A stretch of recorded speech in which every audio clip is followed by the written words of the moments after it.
வேத காலம் 2500 பிசி, இன்றைய காலகட்டத்திலிருந்து 4500 வருடங்களுக்கு முன்பு வேத காலம். அந்த வேத காலத்தில் ரிஷிகள் வாழ்ந்தார்கள். அவர்கள் எல்லாம் தனித்தனியாக வாழ்ந்தார்கள். ஒரு குடிலை அமைத்து கொண்டு இமயமலை ஓரமாக அவர்கள் வாழ்ந்தார்கள். அவர் எதையெல்லாமே பார்த்தார்களோ, கண்ணால் கண்டது, காதால் எதுவும் கேட்கவில்லை, உணர்ந்தார்கள். இது இப்படித்தான், அது அப்படித்தான் என்று இருக்கும் என்று உணர்ந்து அதை அவர்கள் எழுதவில்லை, மனதிலே வைத்திருந்தார்கள். அப்படித்தான் இந்த 4 வேதங்களும் ரிக், யஜுர், அதர்வண, சாம வேதங்கள் பிற்காலத்தில் தான் எழுதப்பட்டது. அப்படி இருக்கையிலே அதில் ஒரு ரிஷி ஒருத்தர் இருந்தார், பிரகஸ்பதி என்று. அவர் இந்த வேதத்தை எதிர்த்தார். அந்த வேதத்தை எதிர்த்ததனால் அவரை அந்த ரிஷிகளோ மற்றவர்களோ அவர்கள் கொன்றார்கள். அவர்கள் உயிர் பலியிட்டார்கள். ராமன் அல்ல, சோமன், அக்னி, இந்திரன் போன்ற கடவுள்தான் அந்த ரிஷிகள். அவர்களுக்கு பிறகு வந்தவர்கள் இவர்களையெல்லாம் கடவுளாக கருதினார்கள். கடவுளை குஷிப்படுத்த வேண்டுமே, அதற்காக பலியிட்டார்கள், யாகம் நடத்தினார்கள்.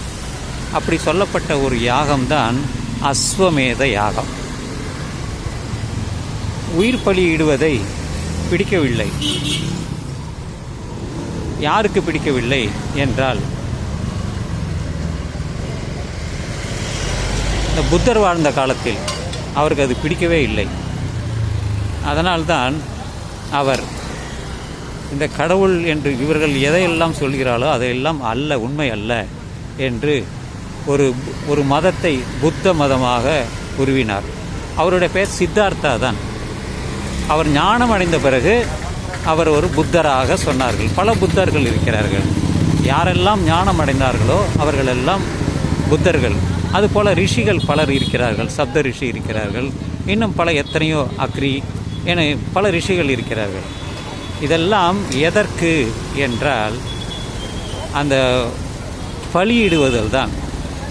விலங்குகளை பயிரிட்டல்ல, பலியிட்டால் இந்த சொன்ன கடவுள்களுக்கெல்லாம் மகிழ்ச்சி.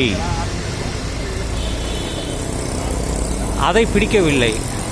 ஒரு உயிரை எப்படி கொல்ல வேண்டும், எதற்காக கொல்ல வேண்டும், யாக வைத்து எதற்கு கொல்ல வேண்டும், காட்டிலே எல்லாம் கிடைக்கிறதே என்றுதான். அப்படி தோன்றியது தான் 3. ஒன்று புத்த மதம், இரண்டாவது சமண மதம், அடுத்தபடியாக ஆசீவகம். இதெல்லாம் 2500 வருடங்களுக்கு. அப்பொழுது இந்து மதம் என்று எதுவுமே இல்லை. வேதங்கள் இருந்தது, ஆனால் எழுதப்படவில்லை. சமஸ்கிருதம் இருந்தது, பேசப்படவில்லை. எப்படித்தான் இருந்தது. அதனால்தான் இந்த சோமன், இந்திரன் என்று. சோமன் அவன் நன்றாக கல் குடிப்பான். சோம பானம் என்று சொல்வார்கள். அதை நல்லா குடிச்சிட்டு அப்படியே கூத்தாடுறது தான் சோம பானம். கல் தான் அது. அதை எப்படி தயார் பண்ணாங்கன்னு தெரியல. அப்படிலாம் இருக்குது. எதில் இருக்குது? ரிக்வேதத்தில் இருக்குது. எல்லாமே ரிக்வேதத்தில் இருக்குது. இப்போ தமிழ்லேயும் கிடைக்கிது. யார் வேணாலும் படித்து தெரிஞ்சுக்கலாம்.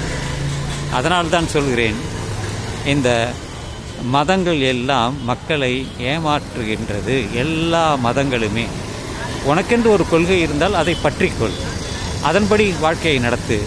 மாமிசம் சாப்பிடணுமோ சாப்பிடு, பால் குடிக்கணுமோ குடி, எங்கே படுக்கணுமோ படுத்துக்கோ, அது ஓ விருப்பம்தான். இதையெல்லாம் எடுத்துக்கொள்ளாமல் உன் வாழ்க்கையை நீ தனியாக அமைத்துக்கொள். கௌதம புத்தர் அதுதான் சொல்வார். என் பாதையை நீ திரும்பி போகாதே, அதுபடி கொள்கையை எடுத்துக்கொள், ஆனால் உனக்கென்று ஒரு தனி பாதையை வகுத்துக்கொள் என்று. அப்படித்தான் இந்த நாத்திகம் வந்தது. இதையெல்லாம் எடுத்துக்கொள்ளவே இல்லை. நாத்திகம் அப்படித்தான் வந்தது, வளர்ந்தது, இன்று இருக்கிறது. பலர் நாத்திகர்கள் உலகெங்கிலும் இருக்கிறார்கள். அவர்களெல்லாம் கடவுள் நம்பிக்கை இல்லாதவர்கள். ஏனென்றால் கடவுள் என்று சொல்லும் பொழுது உருவம் இல்லை. இஸ்லாம் என்ன சொல்கிறது? கடவுள் இருப்பதாக நம்புகிறார்கள், உருவம் இல்லை என்பார்கள்.